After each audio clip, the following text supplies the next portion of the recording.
Right. And we have, once again, we have calling in Fred Brown, our infectious disease expert, our epidemiologist, our answer to Dr. Fauci,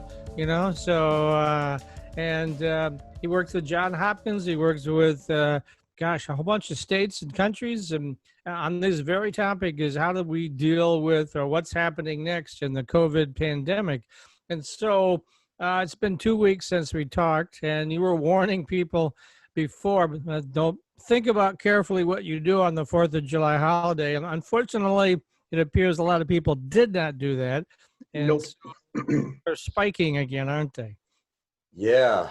The whole Midwest sort of went like this, then kind of around middle of June, things were going good. And then all of a sudden it's just all come back up again on us after Memorial Day and a few big happy events. And all of a sudden we're back on track to go up. We're not as bad as the Southeast, Southwest, and California, though.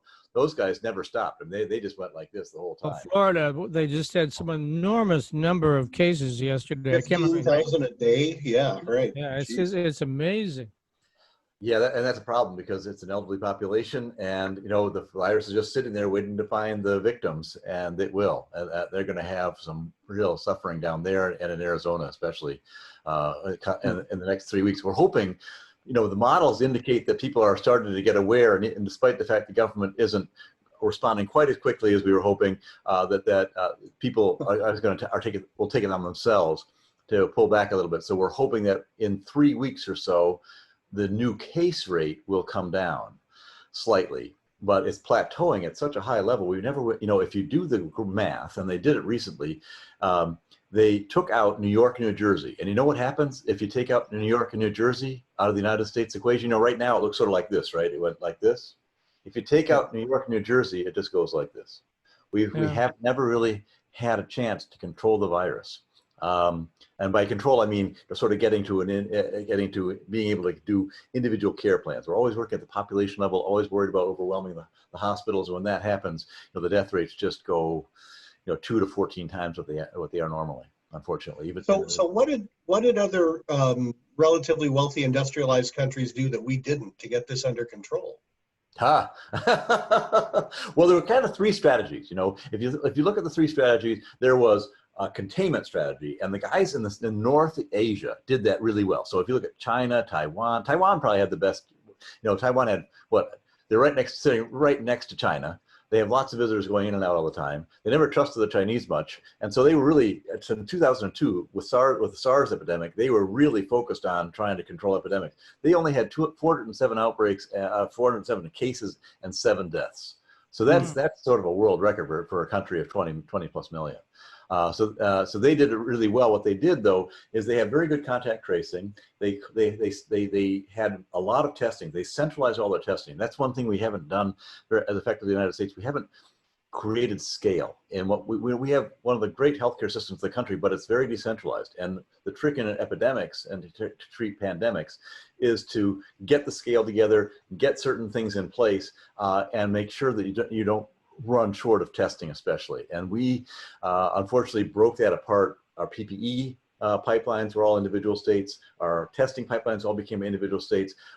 Meant two things. Number one, we never understood aggregate demand, so we never were able to kind of get the demand right for some of our great manufacturing organizations like 3M, a good signal for aggregate demand.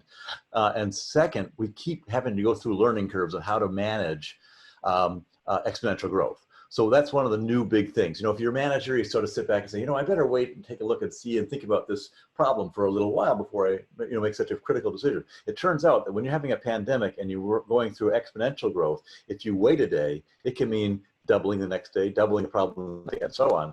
And unfortunately, if you learn that once at a national level, instead of 50 times at the state level, it can really make a difference. And unfortunately, the governors are each learning individually, oh my gosh, this is a little bit of a different problem than I'm used to. And so I'm talking to like 17 states right now, and every one of them has that problem. Supply chains that are disaggregated and demand that the signals aren't appropriately put together. And the second thing is that learning curve where, oh my gosh, I waited a day and now I got twice as many cases as I thought. Now, one of the governors that seems to be handling it well, and I'm not doing an endorsement for her, just a observation, is our own governor, Governor Whitmer. So, however, that being said, she's kind of threatening to maybe crack back down again because the R is going up, right? Yeah, you know that. So it's interesting. When I first did the modeling, so first of all, I don't work with Governor Whitmer. I still think she's doing one of the kind of a top 10 job in the country when you look at the states. So you look at 50 states, you know, she's in the top 10 definitely. And I wish I was working with her, but I'm not. So full disclosure. But it's interesting. When I first started modeling the virus, one of the best modelers in the world I worked with in the past was a guy who helped me control H1 and the H5N1 disease worldwide. And what we did is we actually looked at the R naught. And I decided to run this model for 4 weeks before I put it on GitHub. Now it's part of GitHub and it's part of the part of a lot of the discussions we have. It's called RT Live. But that's basically our program. And I called up my friend, Luis Betancourt, who's probably one of the best modelers in the world, period. He works at Los Alamos now. He's in Chicago. He has joint positions. He's got, you know, multiple PhDs and so on. And he told me, yeah, that's the nature of this virus. I said, Luis, I'm worried about the fact that, you know, I'm coming down. I started at, you know, RTs of 5, 3 in some states. I'm coming down, I'm hitting 1, and when I hit 1, it goes down and then it comes back up again, comes down, comes back up, and I'm sort of hovering around 1. I can't consistently get below 1 for long periods of time. He said, it's not a problem with the model. It's actually the nature of this disease. We have so many asymptomatic patients, and our testing is so is not robust enough to detect those asymptomatics. And so what happens is that as soon as you let up just slightly, and that's that natural tendency, you say, hey, I'm below R1, and so I'm below, you know, an R0, so an RT of 1, I'm doing great. You open up slightly, and all of a sudden the thing bounces back on you. And so it turns out that in almost all the models we're using right now, without doing some lockdowns in the outbreak areas, and it doesn't have to be the whole state, doesn't have to be the whole nation, but certainly in the outbreak areas, if you don't lock down when you have outbreaks, you can't control the virus on a national level. And that's what we're seeing right now, sadly. It's just sort of the nature of the virus and the fact that it has a high death rate, it has a high has a high transmission rate, you know, spreads through the air, human to human. It's about as bad as you can get, right? And it lasts a long time. You know, with flu, you're one and done after, you know, 4 or 5 days. Here, you're hanging on for 28 days. Then people actually who even are quote unquote resolved, 53% of them still have lingering effects of the virus, and we have little pops of continued viral shedding even after, you know, a month, 2 months, 3 months. It's sort of, it'll flatten out and then pop up again. And people have kind of thought that's a reinfection. It's not a reinfection. It's actually a hybrid. It's actually a sequestering of the virus and then repopping up of it that we think right now is the case. So a lot of issues with this virus. It's going to be hard to control. Let's talk a little bit more about Michigan. Yeah. Michigan is still okay, relatively speaking, vis-a-vis the other states. However, it's coming back up. What would you recommend the governor do? We're hopefully not back into that drastic lockdown we had before. Yeah, I hope we can avoid that.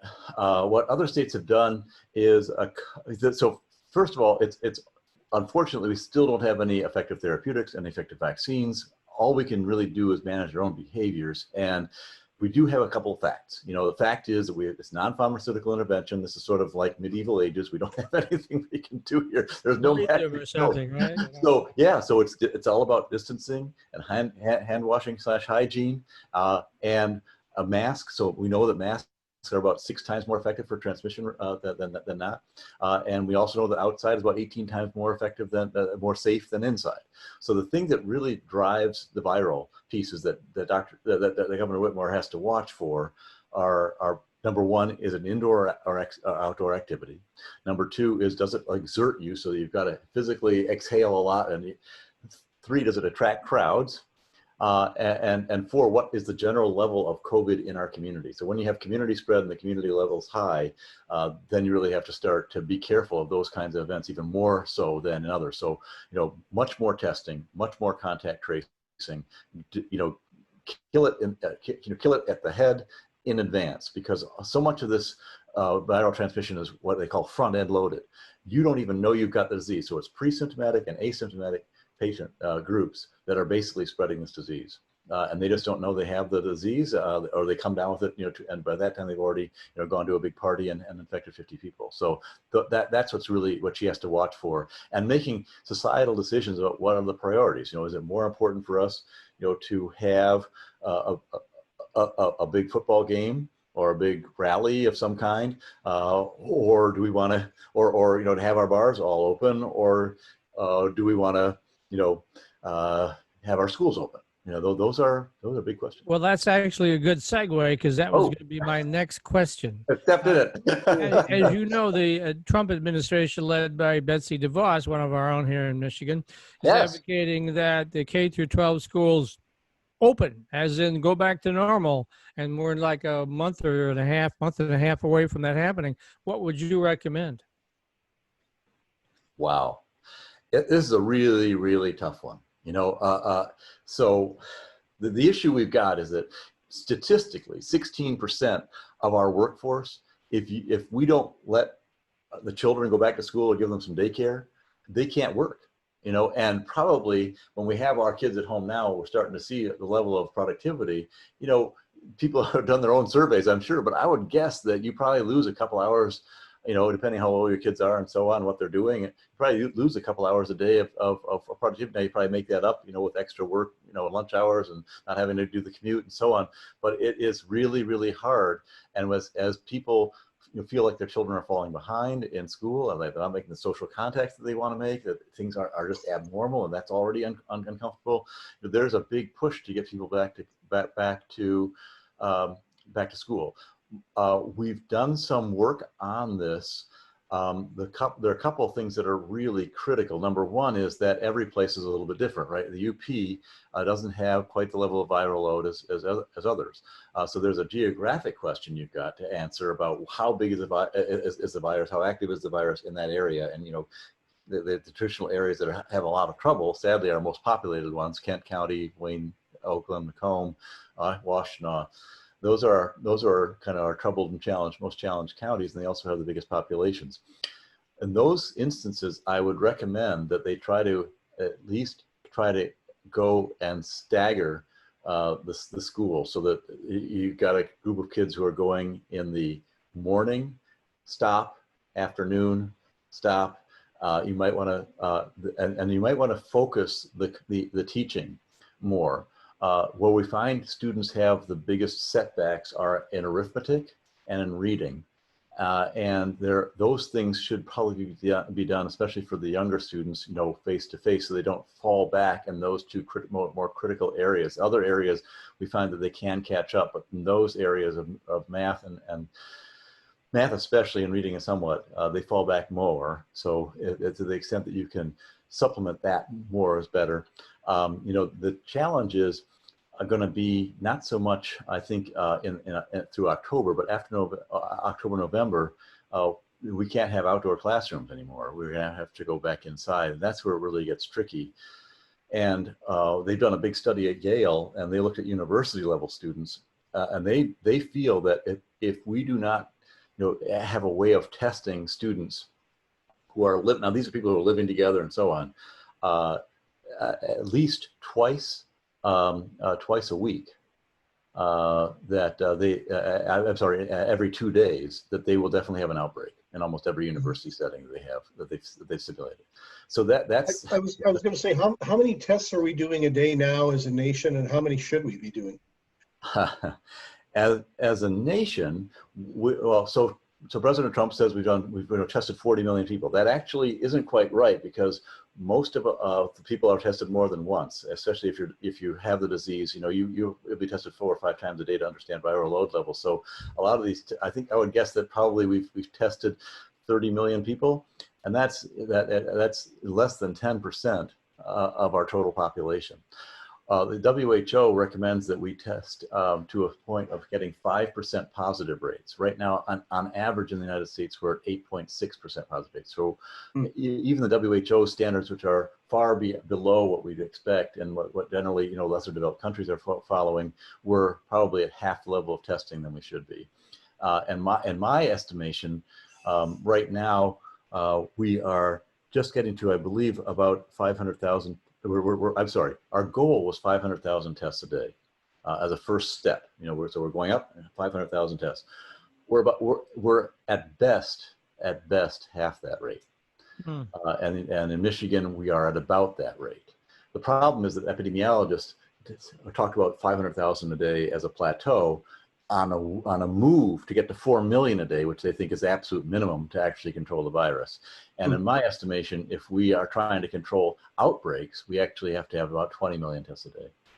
So where are we on the test kits? Is that the bottleneck? There's not enough test kits or what? Always the reagents. So we have test kits. The problem is we don't have the assemblage of the reagents plus the little sample bottles and so on. So we're trying to get to a point of doing what they call point of care testing. Right now we have big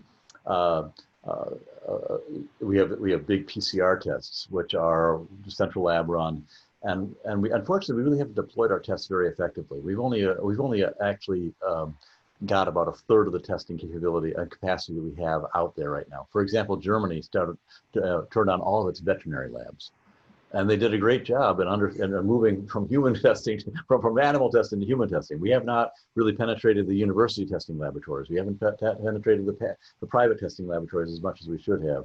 So we've got a big capacity in the United States to do a lot more. We just haven't pushed hard enough. In order to do that, I think we have to probably be much more forceful at the national level. Getting back to Michigan. One thing I wanted to mention to you, Fred, was that I think it's going to be real interesting to see what happens to the caseload in northern Michigan about 2 weeks after the 4th of July. Because I was up there. I was up there on the 4th of July, and my wife and I were in a cabin, sort of social distancing and all that. And we tried to go to a beach on July 5th. Okay. So we went up to Sleeping Bear Dunes. And we went to the end of Point. We went to Point Betsy. It was just where you were. Jammed with people. We went to a little ghost town at the end of Esch Road in Benzie County, where I know that there's a beach that is frequently deserted, or at least it used to be, jammed full of people. We went to the next beach down the road, jammed full of people, and we wound up going back to our cabin, and we didn't go to a beach because I didn't want to be part of a crowd that big. I mean, what were they wearing masks? Was any masks? Oh heck no! No, it's hardly any. It was insane. It's going to be really interesting to me because where we were staying in Benzie County, they are at 8 cases, 0 fatalities. Now, granted, it's only a county of 17,000 people, but still, it'll be real interesting to see what happens to that in a couple of weeks. Luckily, I just wanted to get that out there. Luckily, it was outdoor and sunny, so there's a less of a chance. If it was like a mall or something, a Christmas shopping, then you're going to see. God. Imagine that. Hey, let me ask you too, Fred. How are we doing on hospital utilization, as it were, the beds here in Michigan? Do you have any idea on that? Is that under control? According to the national surveys about what we like to see, which is about 65% utilization, we are actually at slightly higher than that. So we are considered a yellow right now as far as hospital utilization, bed utilization, ICU capacity in the state overall. It varies from hospital to hospital, obviously, and I think we can probably transport patients more effectively than some of the other states can in the more populated areas. But we're considered a yellow, which is a high, which is considered warning. We're not at red yet. Florida certainly is over red at this point. Oh, yeah, imagine, yeah. Texas too. Parts of Texas anyway. Texas, Arizona, California, LA area are all way over. And then also, what's the status of vaccine development? I know everybody in the world's trying to come up with a vaccine, but are we any closer than we were? So, vaccine on a worldwide basis, there are 5 big competitors, right? The U.S. We've got probably the most. We have definitely the most vaccines that are being proposed. We've organized them into something called the Project Warp Speed, where we're trying to accelerate 4 or 5 projects that we think are really strong versus the rest of the country, the rest of the world. And what we've done in each of those cases is we have invested so that we are guaranteed the first 300 million doses. Which kind of ticks off the rest of the world, but on the other end, if we get something good and we have a limited number of doses, we'll have a chance to vaccinate the United States. The next big area is the UK. They are also kind of with us with AstraZeneca, Oxford Biosciences. We've each invested about slightly over $1 billion, and the UK also is going to get 100 million doses, which then they have a 60 6.4 million population. So they also have enough on reserve for themselves and some of the Commonwealth affiliates. Then we have Europe. Europe has a group of consortia which includes the Gates Foundation and CEPI is the big operation. It's a $36 billion operation that they've asked for. And what they've done, they've decided a little bit different. They said, we will manufacture. We will give you this money, but you've got to manufacture doses for the world at a very cheap price. So what they've done is they've actually negotiated price rather than volume. And so Europe would get their vaccine for $2.50, about €2.50 per dose. We have not requested that. And finally, then there's China. China has the most advanced, actually has the most advanced vaccine. They're actually injecting their military with it already. Are we cooperating with China in terms of developing the vaccine? Well, CanSino is the one developing the vaccine. It's Canadian and Chinese operation. China sees this much more as a public good than we do. So they actually, about a third of their operation is academic slash not-for-profit. Only about 10% of the U.S. is in that realm. So they actually have, now. They have 1.2 billion people to vaccinate. So, doses there, yes. Or I thought even more than that now. So they've got a lot. They've got a lot higher hurdle to climb than 300 million. We're basically a rounding error for that compared to what they've got to produce. And so my guess is that they will be quite. So they're looking at a vaccine that's going to be more appropriate for younger people. The challenge with the vaccine we've got is that most of our deaths are people over 60 and 65. That population is extremely difficult to vaccinate appropriately. I'm in that category, and unfortunately, our immune system is already a little bit out of whack. And so when you give a vaccine, there are a lot of side effects that aren't anticipated. The dosing is quite difficult. The duration of the vaccine's challenging, and so on.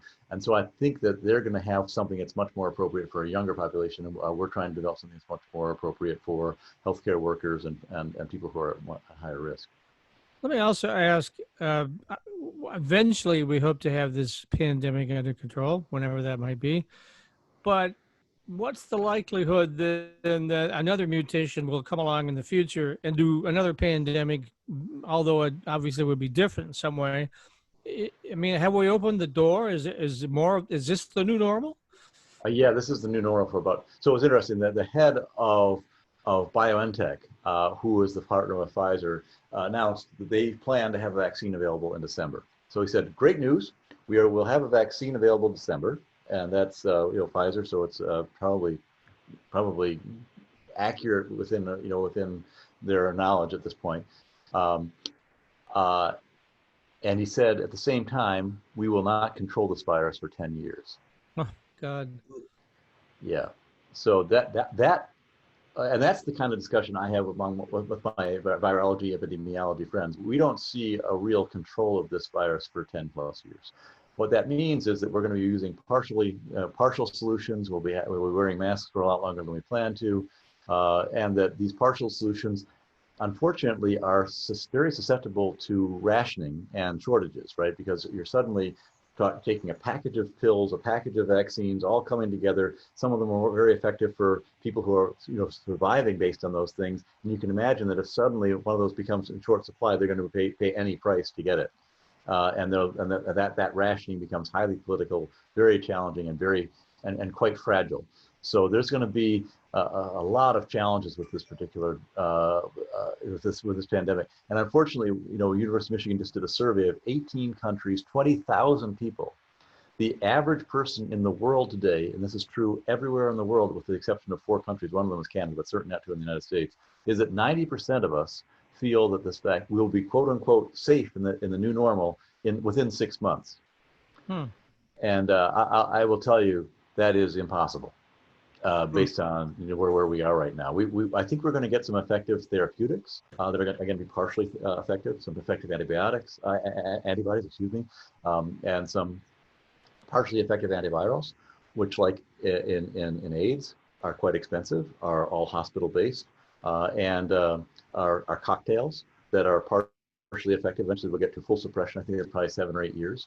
And then I think we'll have partially effective vaccines that will probably give some people a little bit of prophylactic therapy for periods of time, but not be something that's fully effective, and certainly not for the general population. And that will take probably a period of 10 years until we get a really truly effective, what they call sanitizing vaccine for the general public. So big spectator events, whether they're indoor or outdoor, not looking good, right? Indoor are a lot worse. I think, so University of Michigan is, large universities have done the math. Basically, in a place like the Big House, you might be able to get and continually socially distance up to 40,000 fans, which is a lot of fans. The problem is you got to get them in and out of the stadium, and you got to get them to socially distance while they're waiting in line for all the chips and snacks and fun things. And then you've got a lot of the people who are the most important donors, especially are in skyboxes, and those are very dangerous. Yeah, well, you've been to a U of M football game. You know what it's like. Love it. I love it. I was going to say, all of a sudden you don't want the box anymore. Yeah, all of a sudden you don't want the skybox anymore, huh? Okay. Yeah. Yeah, those prices should come down a little bit. Yeah, those are expensive little buggers. The ones that are on midfield are $100,000 a year or something like that. So. Yeah, for 6 games or 7 games. Huh? Okay, wow. So I think we'll be able to. The real challenge with sports is that athletes are exerting themselves. They're breathing on each other. They're facing each other. There's a mix. It's impossible to manage them off the field, as even in bubbles. Even professional athletes, already, in soccer, they had an outbreak of 40 soccer players in Europe coming down with something. And baseball, I think we've got a team of about 40 players who are suddenly have COVID, COVID positive. It's just so hard to do this right? You throw around the ball, you strike someone out, you throw it around the horn. What happens? You get you're spreading COVID. Catching the ball, right? Yeah, pardon me a second while I sanitize the ball here. Yeah, that's not going to work, is it? Yeah. Every time to throw it back to the pitcher, you'd have to put the sanitizer on it. That's right. Sounds like a spitball to me. I don't know about you guys. That's really hard. Yeah. All right. Well, unfortunately, we're running out of time. So if folks want to, we archive all these videos, and I know you do at fredbrown.com too, right?